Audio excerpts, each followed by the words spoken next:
Pastāstīšu, kādu brīnumu notiek tikai pēc vienas hipnoterapijas sesijas. Man ir viens klients, kuram bija ļoti liels satraukums runāt publikas priekšā.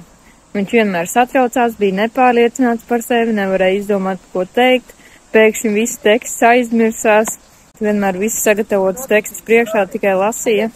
Sesijas sākumā mēs šo visu izrunājām, viņš stāstīja visas savas situācijas, un pēc tam viņš man stāsta, ka tikai pēc šīs vienas sesijas, nākamajā reizē, kad viņam ir bijis kaut kas jāuzstājas publikas priekšā, viņš vienkārši varēja visu runāt, neko nebija iepriekš sagatavojis, pilnīgi brīvi, pilnīgi pārliecināts, ka viņš pats ir pilnīgā šokā par savām izmaiņām, un vispārējie cilvēki arī ir pilnīgā neizpratnē, kā viņam vienkārši vienā mirklī pilnīgi visas spējas parādījās.